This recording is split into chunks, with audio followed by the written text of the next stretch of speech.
welcome back to A-Level Lessons Online. Alright, I'm going to be covering human geography today.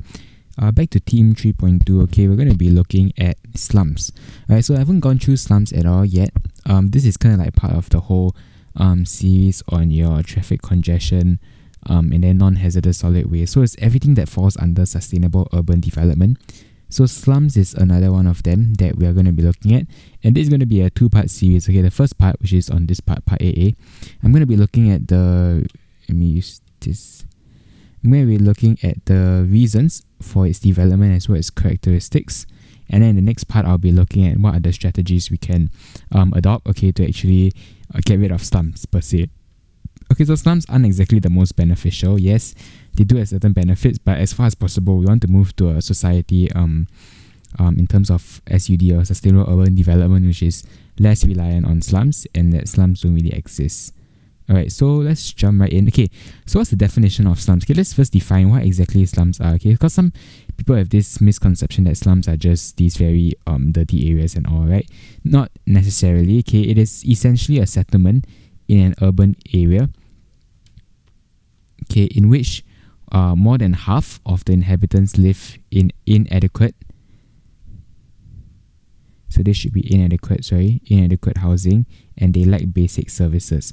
Alright, so it consists of one or more group of individuals living under the same roof in an urban area lacking one of these 5 amenities.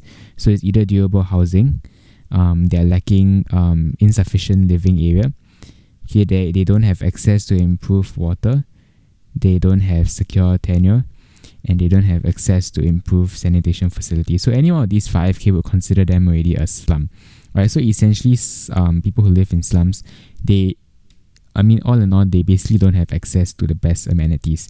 So things like your basic needs, things like water, food, or even just proper sanitation, okay, to ensure that you bathe clean, you can use the washroom.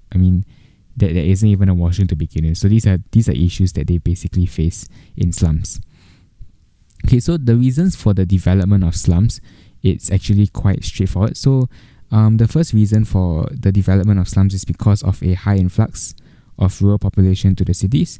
So what happens is that when so slums are not, say, the rural population. Okay, slums are part of the urban landscape, but they are essentially like the outcasts, sort of.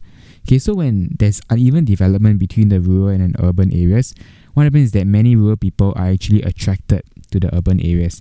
Okay, the reason being is because of, let's say, there is a lot of good prospects there, right? There's jobs there that you can find. There's proper housing. Okay, that's what they think. There's proper paving of roads. Okay, all these kind of things. So when there's an overwhelming number of rural migrants, okay, that move into urban areas, especially your less developed cities, okay, there'll be a reduction in job opportunities and the availability of good housing. So this will give rise to slums, okay, because with almost everyone from your rural areas moving in, especially you have heard also that people in villages, they tend to want to move to the cities because that's where quote unquote the future lies, right? So if they do that, what happens is that actually there'll be a huge surge in demand for housing, and all of the good housing will actually just be used up by the richer minorities. So what happens is that then this will give rise to slums, okay, whereby people have to look for alternate places to stay near the city.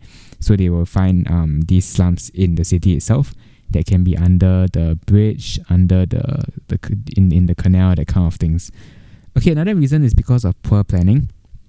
So the lack of affordable, low-cost housing and poor planning will encourage this growth of slums, and also insufficient financial resources and a lack of coordination by the government would result in the birth of these slums rapidly as well. Okay, so this is not really the main reason, right? This is kind of like a add-on to the first point, right? Whereby with poor planning from, let's say, your less developed cities, okay, especially governments which are more corrupt, more ineffective, what happens is that this will actually give rise to the growth of slums. So more slums will grow instead because people are not only uneducated, but they don't even have a sense of direction from the government as to what they should be doing.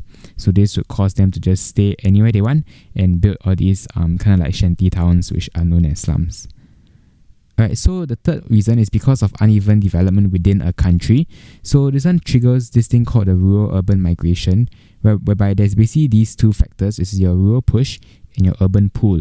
So the rural push means that your rural areas are pushing, and your urban means that the urban cities are pulling in people.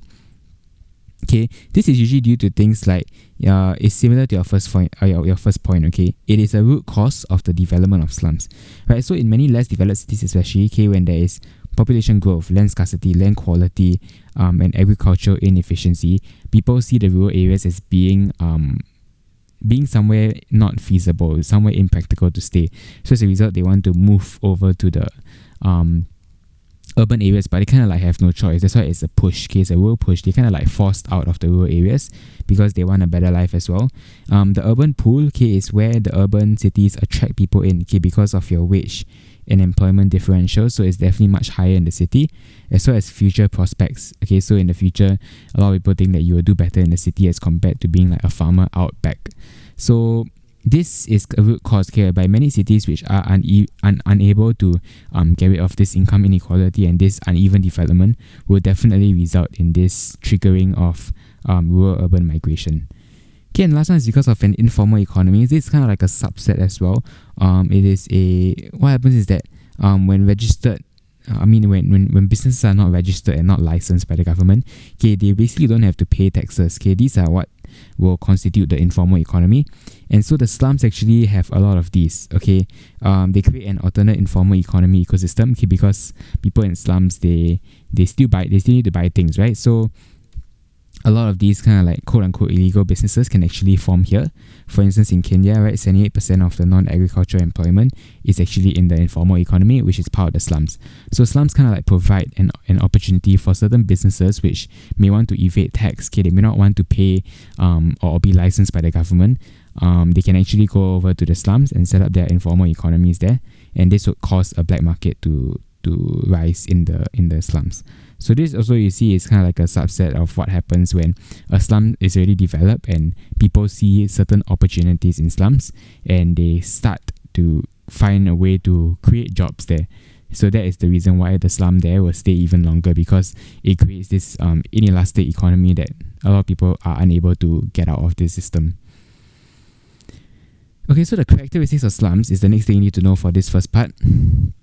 Insecure tenure. Essentially, this basically means that people don't have safe housing. Okay, so when a local community or government allots land to people, they would later develop it into slums, but the dwellers actually do not have the property rights. Okay, so even though a certain area may be allocated to these slum dwellers, right, they don't actually have a proper clear land title. So that will basically means that that they aren't actually established and they can just be cleared off by the government anytime. So that is essentially what a slum is. Okay, secure land tenure is important for slum dwellers as an authentic recognition of their residential status in urban areas. So most slum dwellers actually don't have this privilege. Okay, that's the reason why it's a characteristic of slums. Okay, slums are basically there. Yes, the government recognizes that it's there, but they don't say that, okay, this is a place that you guys will have rights to, that you guys will stay for a while. It is not. Okay, they basically give you the land. After that, you can do whatever you want inside. If they say that they need to get rid of the land to build new high-rise buildings, they will just get rid of you. Okay, that's basically what slums are. So they're kind of like living on the edge. Okay, another characteristic that's very, very obvious that a lot of you guys have seen would be substandard housing and overcrowding. So slum areas have shanty homes built ad hoc, unsuitable materials that are being used to house people.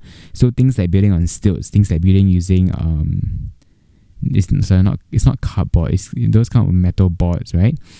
What happens is that the construction quality is inadequate to withstand any of your weather changes, so it can just crumble very easily and floods can occur.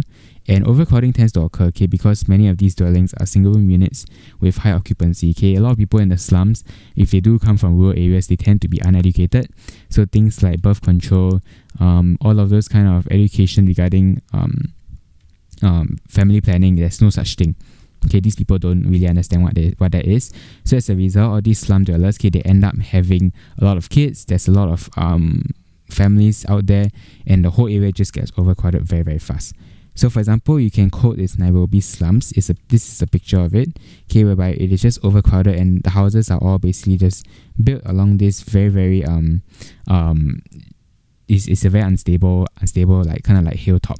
Okay, whereby all these houses, if there's a sudden flooding, or there's a sudden heavy rain, it'll just flood the whole place. Everything may just crumble in the form of a mudslide.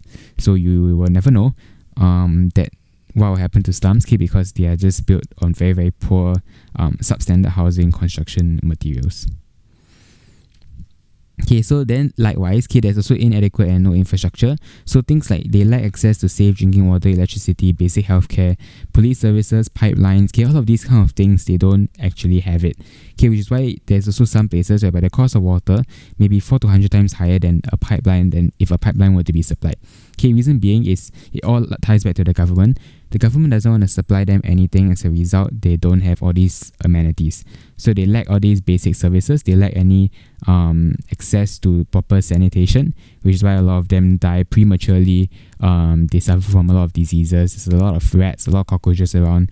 Because the whole area is just basically not being upkept by anyone. That's why your general impression of a slum is that it's always very, very dirty. This is the reason why. So also a lack of garbage collection, which is why there tends to be a lot of trash pile-ups.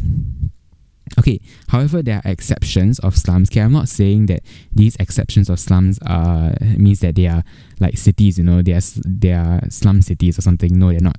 These exceptions are basically where these slums have performed in other areas that have been more respected than normal slums. They are still, yes, indeed, they still lack proper sanitation. They still lack basic amenities. However, these certain slums, particularly this one, the Dharavi, the slum in Dharavi, Mumbai, here happens that it produces embroidered garments, leather goods, pottery, and plastics. So it's an informal economy of which is worth 1 billion to the GDP of Mumbai. So this is actually very, very crucial, because all of these potteries and stuff, they are actually made by this slum, and they can be distributed to basically anyone outside of this slum. So it can be distributed to the city, it can be distributed overseas.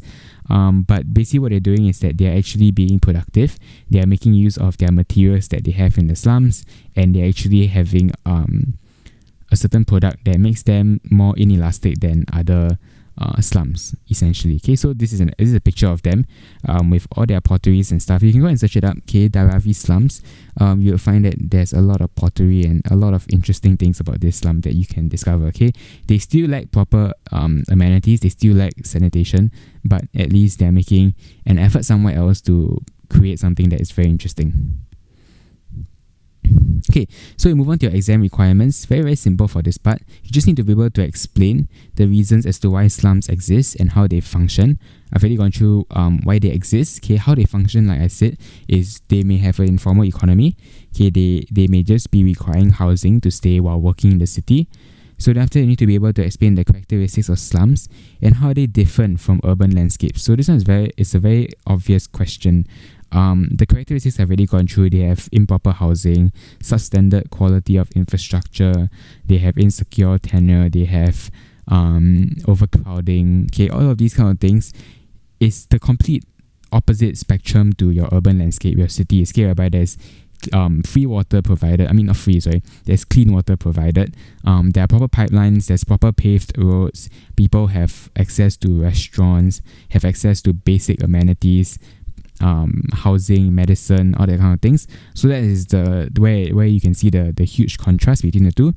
And lastly is that it tends to come out as small mark essay questions and set the context for data response questions. So it's usually a very, very simple question. Slums has already come out several times in the past few years for A-levels, so it may not really come out anytime soon, but it's still good to know for your basic knowledge, as well as to know for in the event that it does come out for DRQ, because you never know, right? So this kind of question, I would say focus more on characteristics and reasons of why they exist, what on earth slums even are. And then next video we're going to be looking at the strategies in order to minimize the emergence of all these slums, because as far as possible we want to get everyone to move into a state whereby they have proper amenities, they have basic sanitation, and at least they have a right to all of their basic needs. Right, so we'll look at the strategies next video. That one is the more heavy content part. This part, understand what the basics of slums basically are, why they exist, what is the reasons for why they exist, and as well as what are their characteristics. So that's actually all I have for this video. If you did enjoy this video, be sure to give it a thumbs up. It really does help me a lot. Next video, I will be covering on your strategies to managing slums. After that, we're almost done with Team 3.2. Okay, so do subscribe to the channel as well if you are enjoying the content. Let me know that you want more, and if you have any questions, leave it down in the comment section below and I'll answer it as well. Alright, so if not, I'll see you guys in the next one. Bye bye.